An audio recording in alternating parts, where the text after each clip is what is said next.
you're listening to What's New Today, and this is Sangeeta, your host from India. Every year in February, people from all over the world come together to help bird conservationists and scientists. And this event is called the Great Backyard Bird Count. Now, as part of this event, anybody who wants to participate in it needs to step out, observe the birds they see around them, and then open a specific app on their phone or on their laptop and enter all the information that they've seen about the birds around them. Now, you can do this from your balcony or your terrace, or if you're up for something even more fun, you can go for a walk in a park, a garden, or you could go for a hike in a forest nearby. If you're like me and all that you know about birds is how to identify a crow, a sparrow, a pigeon, maybe a parrot, and an exotic peacock, worry not. The people who've organized this great backyard bird count, they've got a lot of handy tools that help us identify even very exotic variety of birds around us. Now this year in 2024, the GBBC, or the Great Backyard Bird Count, is to be held from 16th to the 19th of February. And so now if you're thinking, this sounds interesting, but I'm not really sure if I'm up for it, why don't you go ahead and listen to this conversation, which was recorded last year and published last year in 2023. The project leader of GBBC worldwide, she's also from the Cornell Lab of Ornithology, joined us. And she chatted with 3 children from different parts of the world. Hi, my name is Shravan. I'm from Singapore and I'm 9 years old. Hi, my name is Tanvi. I'm from Columbus, Ohio. I'm 10 years old. Hi, my name is Adya. I'm from India and I'm 11 years old. Hi, I am Becca Radomski-Bish and I live outside of Ithaca, New York in the United States. I work at the Cornell Lab of Ornithology and I am the project leader for the Great Backyard Bird Count. Welcome, Becca. Very happy to have you on this show. And welcome Shravan, Tanvi and Adya. I hope you guys have a lot of questions for Becca. But before that, I have one question from a very young listener, and she says, I'd love to be a part of GBBC. If I did go out onto my backyard or my terrace and I did see a bird and I had no clue what bird it was, how do I identify the bird? You go to a bird app like eBird or Merlin Bird and just show upload the photo there. They'll tell you exactly which bird it is. I used a Merlin app this morning and I was describing the crow. It was sparrow size. It was like a brownish color. And then it came that it was a Eurasian tree sparrow. If you're describing it, it'll be correct. So at school, we used an app called iNaturalist. Our teacher said it was like a giant science community where you just upload a picture of an animal and it'll tell you like the species. Wow. All of this sounds really interesting. Becca, how do you go about it? So the way that I learned how to identify birds was actually using a bird ID book. Before Merlin existed and before iNaturalist existed, when I was getting into birds about more than 20 years ago, that's what I used. I used a bird ID book for my area and I would look it up based on the color and the size of the bird, just like Merlin helps you walk through. And that's how I originally learned how to ID books. And those still exist. And sometimes what's nice about those books is that they're specific to regions. So you don't get every possible bird imaginable, right? You can get birds very close to where you are residing. And then in terms of entering the data, so people that are IDing birds in Merlin, when they get to sort of the end of their workflow, and usually Merlin will give you a handful of options about what possible bird you're seeing. If you click, "This is my bird," that counts as participation in the Great Backyard Bird Count. So you only really need to ID one bird, walk through the Merlin workflow once, and you've participated in the Great Backyard Bird Count. Now, you can't tell us how many you saw. So a lot of people get excited to say, I saw 10 Eurasian tree sparrows and I want to tell you about all 10. So if you want to tell us the numbers, using the eBird app is the other option. And there's a phone version of that, or there's an online computer version of it. Similar, you walk through questions, you tell us where you are, when you saw the bird, time, and so forth. And then you can enter the bird and the number of that bird that you saw. How do you count the number of birds if they're in a flock? I love that you're asking that question. That's a pretty mature bird watching question. Not everybody thinks about that because flocks are tricky to count. What I tell people to do is, depending on whether you're looking at them with your own just eyes or whether you're looking at them in a binocular, whatever your vision is, I tell people to kind of break that line of vision up into 4 quadrants. So almost like you're making a piece of pie, and count the amount of birds in just one of those 4 quadrants. So maybe you count 20 and then you multiply that number by 4, right? So 20 by 4, 80. And we realize at the people on the Cornell lab end of the tools realize that people are making estimates about flocks. And so we have sort of our own ability to massage that data a little bit and know that some of the bigger flock numbers that people enter are estimates, and that's a-okay. We're not asking for exact precision, just sort of a general count is the best way to go there. So how do you know that you're not counting the same bird twice? Great question. You don't always know, especially if you're counting birds from your bird feeders, because I think Tanvi says she's in Ohio. You probably have black-capped chickadees where you are, which I have in my feeders, and they go back and forth and back and forth and back and forth. And you're just counting as many of those species that you see in the 15 or 20 or hour, however long you're watching your birds.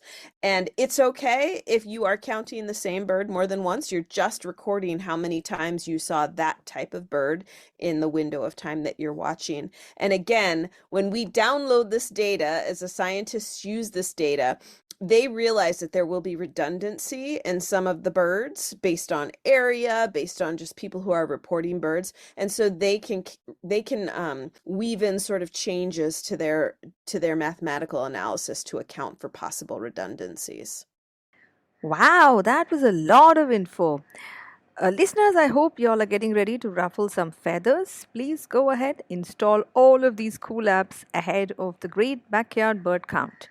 Now, I've got another question from a very young listener.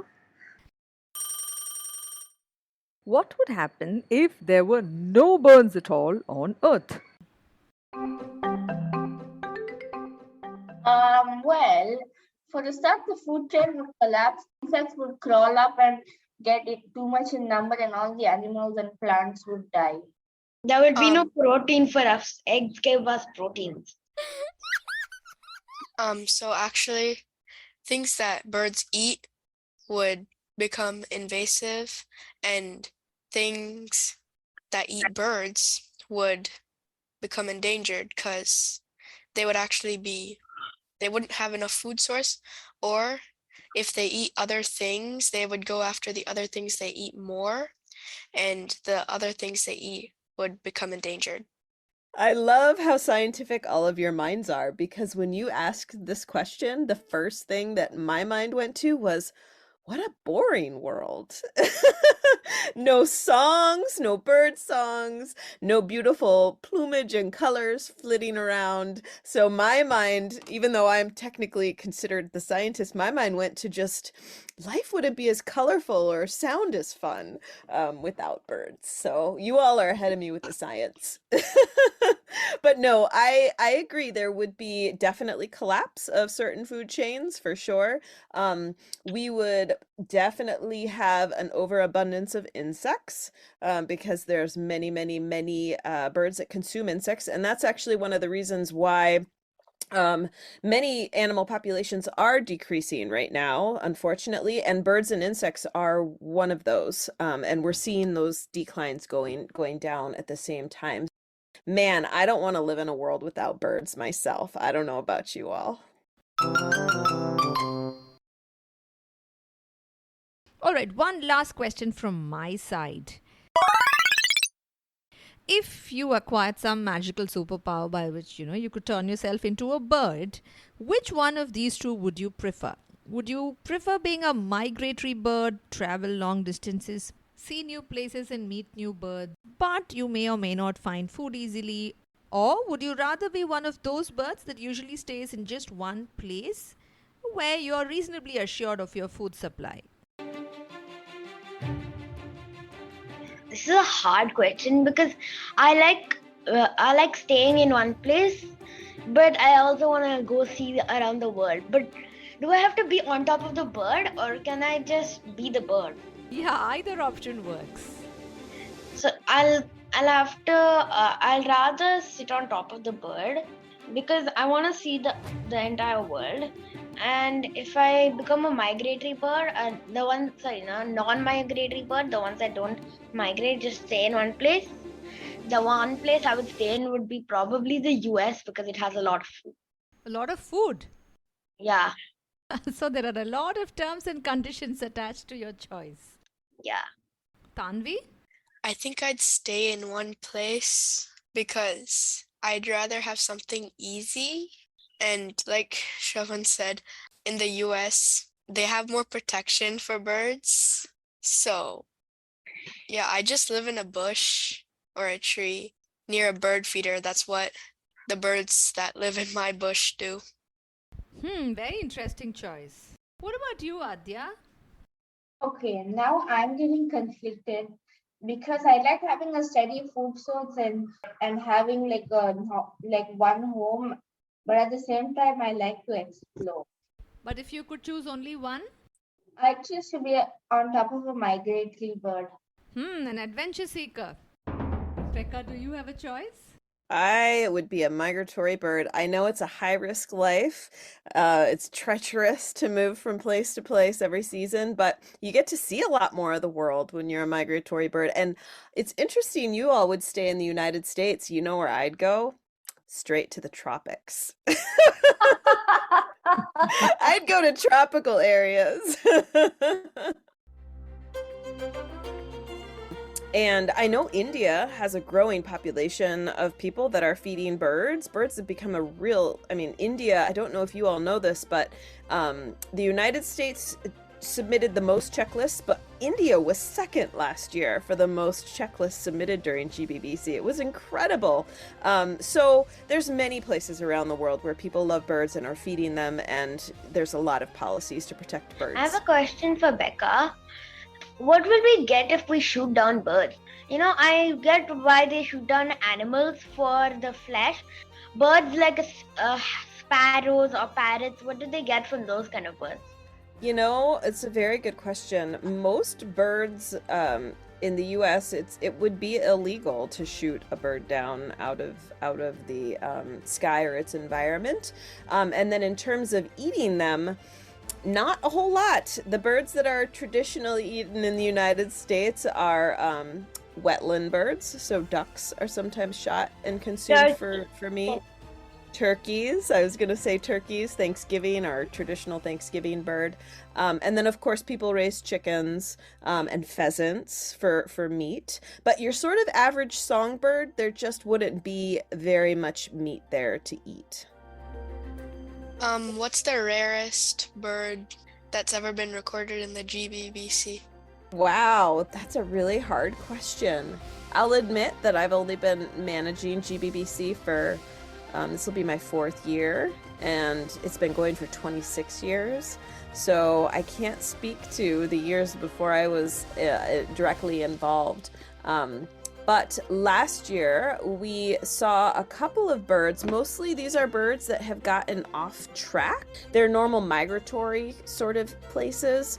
So we had a reporting in Canada of a Steller's sea eagle last year that was really exciting. People in different parts of Canada, down into parts of North America, the United States, Maine, were able to see this bird. And this bird is normally found on the coastal areas in Japan, and in North Korea and Mongolia and Russia. So it was way far away from places that it was normally seen. And this does happen for birds. Sometimes birds just get off their roots, or they decide, like you all were talking about, maybe they're just going to go someplace else and try another area and see what they can see.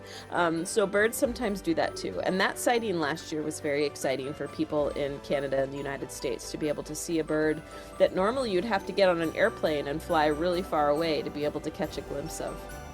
On that very exciting note that we could all sight some really rare birds during our great backyard bird count, it's a great opportunity for all of us to step out of our homes, note down what birds you see, and upload them in the database.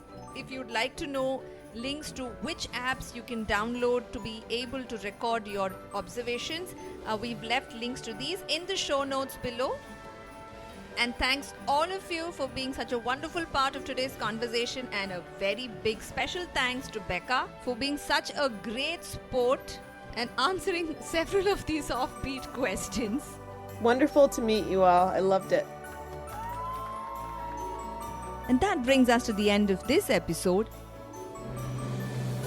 If you enjoyed this banter between Shravan, Tanvi, Adya, Becca and I, you just might find What's New Today podcast channel one of the easiest and the most fun-filled ways of catching up on interesting news stories around the world. New episodes drop every Monday and Friday. Please do click the follow and subscribe button wherever you're listening to this podcast. And while you're at it, could we also request you to leave us a rating and a review? That really helps us grow our listener base.